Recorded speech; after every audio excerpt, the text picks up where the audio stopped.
Olá, seja bem-vindo ao 10º módulo do curso Manual do Vencedor. E nesse módulo nós, ainda enfatizando o âmbito espiritual das nossas vidas, iremos falar a respeito da visão dos vencedores ou do reino e a volta de Cristo. Sabe, nós cremos que Jesus ele nos criou Nós cremos que Jesus ele morreu na cruz para nos salvar. Cremos que ele deu a sua vida e que ele ressuscitou. Mas um dia ele disse que iria voltar para nos resgatar. E ele estabeleceu um propósito que na verdade existe desde antes da fundação do mundo, que é a Nova Jerusalém. Será um lugar onde todos os crentes estarão, onde nós habitaremos e viveremos com ele eternamente. Mas antes de compreender melhor sobre esse assunto, precisamos entender qual é a plena salvação de Deus para nós. Você precisa compreender que o Senhor te salvou para um propósito. Ele te salvou para que você pudesse ser um agente de transformação, para que você pudesse ser um vencedor. E como que ocorreu essa plena salvação de Deus? Para compreendermos melhor a diferença entre salvação e reino, vida eterna e reino, nós precisamos entender sobre essa salvação. E podemos dizer que ela se refira às três partes do nosso ser, que é o espírito, a alma e o corpo. Nós fomos salvos nessa dimensão tríplice, nessa dimensão total. E antes de compreendermos os princípios relacionados ao arrebatamento, que é o tema desse módulo, sobre a vida eterna, sobre o reino, nós precisamos compreender qual foi a plena salvação de Deus. Então podemos dizer que o primeiro estágio da salvação tenha sido a salvação no Espírito, que nós chamamos também de regeneração ou novo nascimento. Eu já falei a respeito disso nas últimas aulas, eu não vou enfatizar tanto, mas nós entendemos que a regeneração, o novo nascimento, é simplesmente quando a vida de Deus veio habitar na nossa vida natural. Você só tinha uma vida natural antes de nascer de novo. E o homem sem Deus, ele possui essa vida natural. E é justamente por isso que ele vive uma vida de pecados, uma vida distante de Deus, porque ele está separado da vida de Deus. Agora, uma vez que você aceita Jesus como Senhor e Salvador da sua vida, uma vez que você o recebe, que você permite que ele entre no seu coração, a palavra de Deus diz que acontece a regeneração, o novo nascimento. E quando esse momento acontece, quando você aceita Jesus como Senhor e Salvador da sua vida, que ele acontece, a Bíblia diz que você se torna uma nova criatura, você é salvo da condenação do inferno, você se torna uma nova pessoa, porque o Espírito Santo passa a habitar dentro de você. Então essa é a primeira salvação.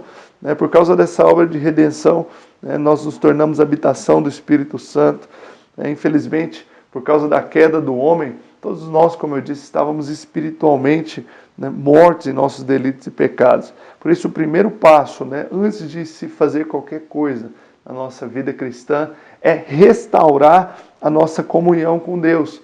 Então, podemos dizer que o novo nascimento, a regeneração, seja como pegar uma bola que estava murcha e encher essa bola para que ela se torne útil. Uma bola murcha não serve para nada, mas quando ela é cheia, ela pode ser utilizada. Você também só se torna útil para Deus, querido, quando você é cheio da vida de Deus. Quando você permite que o Espírito Santo encha o seu coração com a vida dele. Então você precisa tomar uma decisão de permitir que o Espírito Santo entre no seu coração, se você já não tomou essa decisão. E isso te torna útil para Deus. É inútil nós queremos falar de qualquer coisa relacionada à palavra de Deus sem antes verificar se aquela pessoa na qual nós estamos evangelizando, ou estamos falando do amor de Deus, de Jesus, dos princípios da palavra de Deus, se ela não tenha nascido de novo. Porque o novo nascimento é o primeiro estágio que uma pessoa precisa passar para que ela possa ser útil para Deus. Então, como a vida de Deus é eterna, o resultado de termos sido regenerados é que nós viveremos eternamente com Deus. Então, essa vida que você recebeu quando você nasceu de novo, quando você foi regenerado, é a vida eterna do próprio Deus. Por isso, nós temos a garantia que nós viveremos eternamente com Ele. Por isso, também é impossível nós perdermos a salvação. Nós cremos que a salvação é eterna. Uma vez salvo, salvo eternamente. Sua salvação só é perdida se você não tiver recebido, querido. Uma vez que você foi salvo, tenha plena certeza.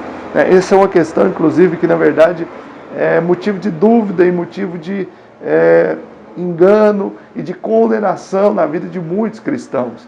Porque eles vivem uma vida angustiada.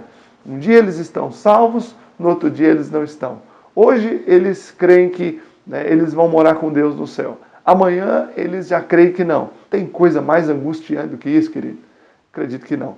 Portanto, você deve ter a plena certeza de que uma vez que você aceitou Jesus como Senhor e Salvador da sua vida, você foi completamente salvo. Se você foi salvo, você não vai viver na prática do pecado. Algumas pessoas dizem, mas é muito fácil assim. A pessoa é salva e agora ela pode fazer o que ela quer, o que ela quiser, e ela não vai perder a salvação. É justamente isso. Porque o amor de Deus é diferente do amor do homem. Eu já falei isso aqui anteriormente também. O amor de Deus não é como o amor de uma pessoa. O amor de Deus é inexplicável. A matemática, a lógica de Deus não é como a nossa. Então, o que se espera de alguém que tenha sido salvo é que ele decida retribuir esse amor. Se ele não foi, ele simplesmente vai viver a vida dele nos seus pecados, sob os seus próprios desejos, sob as suas próprias vontades. Mas uma vez que você foi salvo, você entendeu a grandeza do amor de Deus por você, querido, com certeza você vai querer retribuir. Um filho que ama o pai, ele não quer destruir o que é do pai, ele não quer desagradar o pai, pelo contrário, ele quer fazer com que o pai se sinta cada vez mais feliz com ele. Ele quer agradá-lo, ele quer que o pai se sinta alegre e orgulhoso dele. Agora, filhos rebeldes são filhos que não se sentem amados. Então, se você é um filho amado, com certeza você vai retribuir e você vai ter a plena certeza de que a sua salvação foi um presente de Deus e de que você, com certeza, deve fazer jus a isso.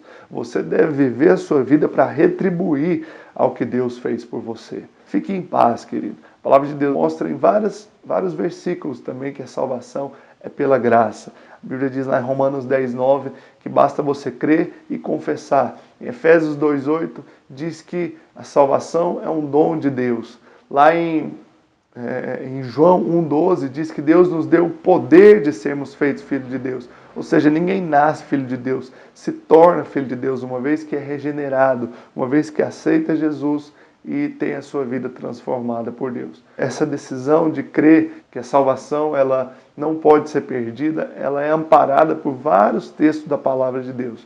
Portanto, fique em paz no seu coração, que uma vez que você aceitou Jesus, que você nasceu de novo, você é uma nova criatura e nada pode mudar esse fato. Ok? Segundo estágio da salvação é a salvação da alma. Primeira é a salvação do espírito. Segunda é a salvação da alma. Ou nós podemos chamar também de transformação ou santificação. O que é essa salvação, querido?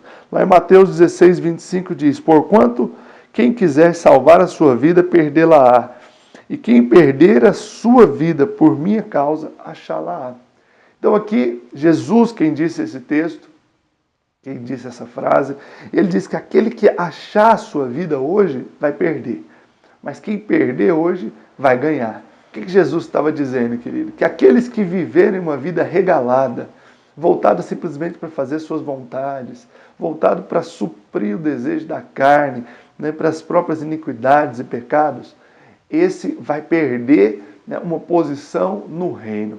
Esse texto não se refere à salvação, é um texto para quem já é crente, cristão, para quem creu em Deus. Ele não se refere à perda de salvação, mas ele se refere à perda de uma posição no reino. Então, na verdade, aquele que achar a sua vida hoje vai perder uma posição diante de Deus, não vai reinar com Cristo, vai perder a recompensa. Só que aquele que hoje perder a sua vida, o que é perder a sua vida? É abrir mão das próprias vontades, é abrir mão dos próprios desejos, abrir mão da iniquidade, do pecado. A Bíblia diz que ele vai ganhar diante de Deus, ele vai receber uma recompensa, receber uma posição diante de Deus no reino, juntamente com Cristo, num tempo que nós veremos mais à frente, que será de 1000 anos. Então, se você decidir viver sua vida hoje para Deus, com certeza você vai ser privilegiado no reino. Mas se você viver hoje para si mesmo, naquele dia a Bíblia diz que você será disciplinado. É isso que vai acontecer com os crentes derrotados, porque uma pessoa que, sabendo a palavra, sabendo a vontade de Deus, decidiu viver para si mesmo, com certeza ele não é um vencedor, querido. Então hoje você tem a opção e a decisão de viver a sua vida para Deus. E esse versículo aqui não está se referindo, como eu disse, à salvação, mas ao reino. Então podemos dizer que a transformação da alma, ou a salvação da alma, seja um processo no qual nós, dia após dia, vamos sendo transformados à imagem de Cristo. E como que isso acontece? Isso acontece através da renovação da mente e do contemplar o Senhor. À medida que você contempla a Deus, à medida que você tem a sua mente renovada, você é transformado.